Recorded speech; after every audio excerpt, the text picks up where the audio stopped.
G'day battlers, and today we have a brand new Silph Arena monthly meta to dive into for the month of February, and that is going to be the Guardian Cup. Now, this video is going to be split into three parts. First of all, we're going to talk about what the Guardian Cup is. Then we're going to be talking about my meta simplified infographic, go through all of that, what's good, what's not. And then in the last part of the video, we're going to talk about some other picks that I have not included on the graphic that is still probably going to appear on a lot of teams that you have to be sort of aware of. Now, jumping straight into it though, what is the Guardian Cup? Well, I guess the first question is, what is the Silph Arena? Which, if you don't know what the Silph Arena is, I'm going to link a video up there that should help explain that. Essentially, it's a monthly PvP league, new cups every single month. And so yeah, Guardian Cup, we've got the graphic here.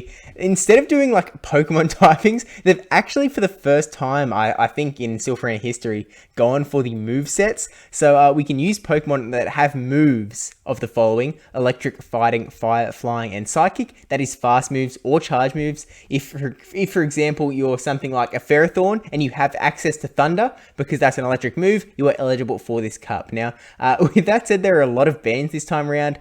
Bans on Mega Pokemon, Legendaries, Mythicals, Shadows, Fairy types, Lickitung, Medicham, Scrafty, Altaria, Pachirisu, Wobbuffet, Stunfisk, Unova form, Umbreon, Mandibuzz, Vullaby, Cofagrigus, Obstagoon, Hypno, Chansey, Bastiodon, Diggersby, Tropius, and Lantern, all banned from the Guardian Cup. And so my first sort of thought is, that's a lot of stuff banned. I don't even know it's eligible. I don't know what to think, which is why we'll now go ahead and jump into my meta simplified infographic.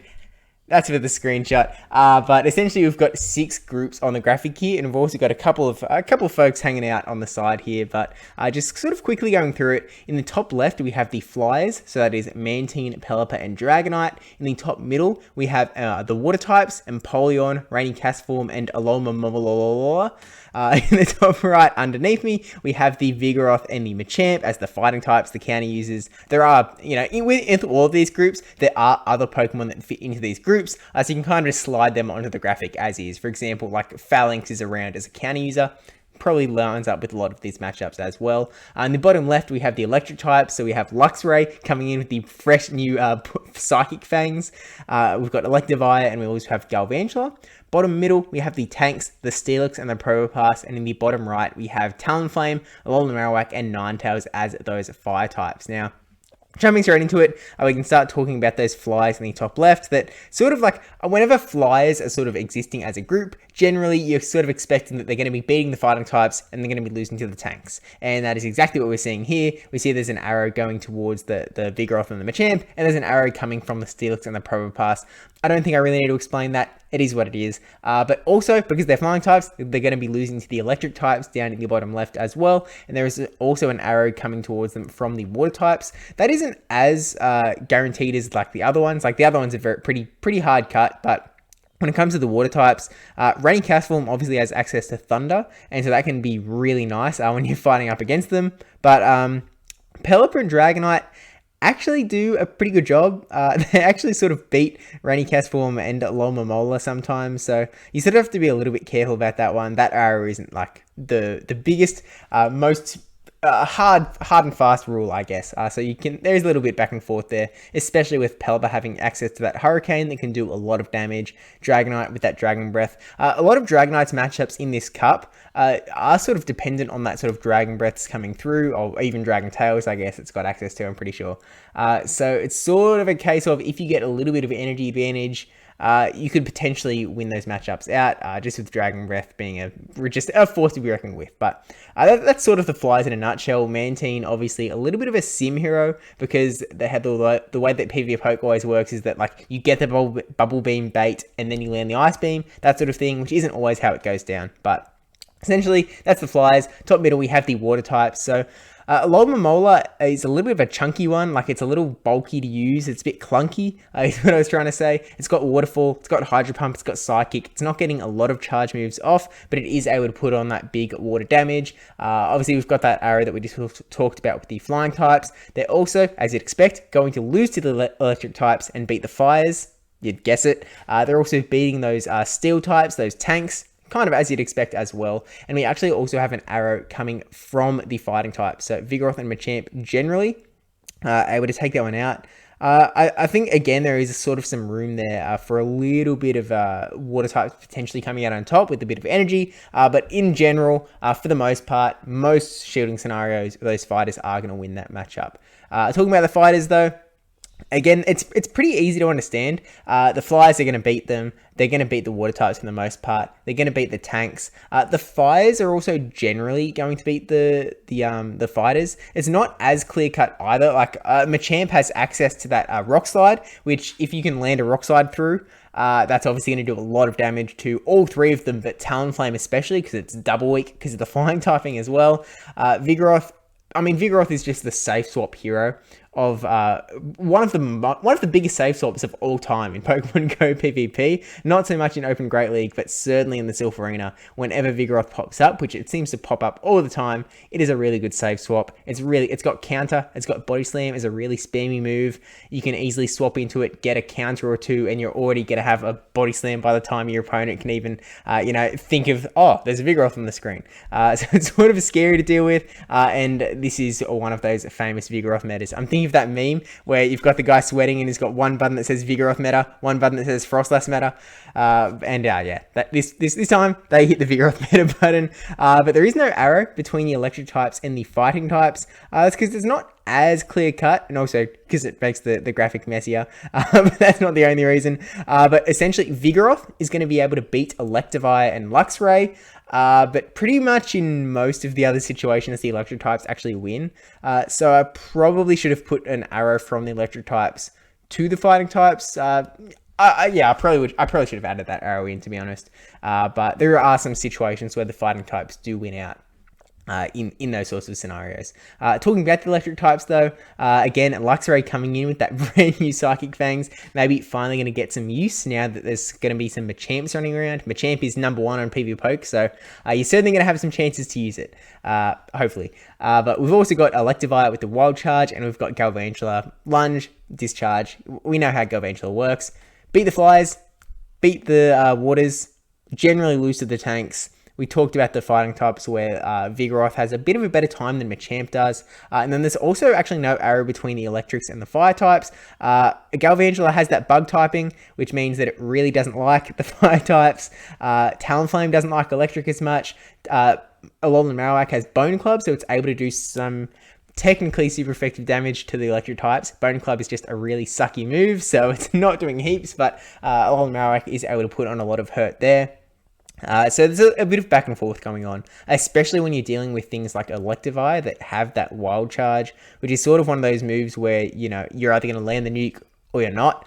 So it's something to keep in mind, I guess.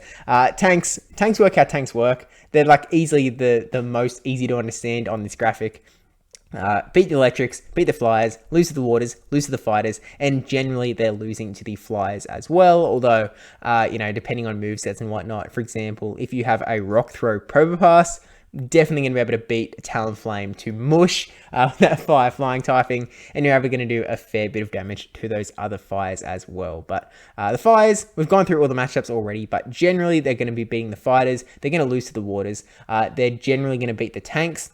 And there's no arrow between this group and the flyers or the electrics. The electrics we talked about a little bit, just with regards to the fact that, there's a little bit of back and forth. There's the landing the wild charges. There's the fire being super effective to Galvantula's bug typing, that sort of thing. There's a bit of back and forth. But I didn't actually mention, I don't think I talked about the flying type matchup earlier in this video. So apologies, but essentially Pelipper and Mantine, they have the water typing. They're doing pretty well up against the fires, as you'd probably be able to guess. And Dragonite, not as good against the fire types. The fire types are kind of able to put a lot of more push back on Dragonite. But again, when it comes to Dragonite, a Dragonite has a lot of matchups that are sort of like close to being Dragonite's matchups, but not quite being Dragonite's matchups. So you can potentially win that one out, especially if you have a shield advantage. You can potentially land a nice nuke through and sort of just take stuff out, or just get some extra Dragon Claws through, which is nice as well.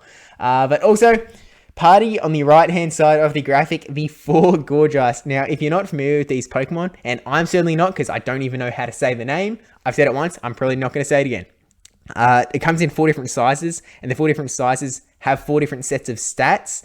I can't tell you straight away which stat set is going to be the best in this meta. It's probably a discussion for another day. I'm sure there's going to be an article popping up on Reddit at some time. Maybe JRE Wolf has already put something out talking about which one you want to go for. But essentially, they're definitely going to be a really good Pokemon. It's a ghost type. You've got access to Seed Bomb and Shadow Ball. I'm pretty sure it's the best moveset. Seed Bomb obviously gets you those sort of water matchups. So really just it destroys that water group. Also able to put on some hurt onto like the tanks, for example. But then also with Shadow Ball, you're going to be hurting everything. Nothing likes getting hit with a Shadow Ball. You're going to beat the fighters as well because you've got that ghost typing. Just nuke all over the place, and you're going to do a pretty good job. And it's definitely a Pokemon that I kind of would have liked to fit on the graphic, but it just kind of didn't really sit anywhere.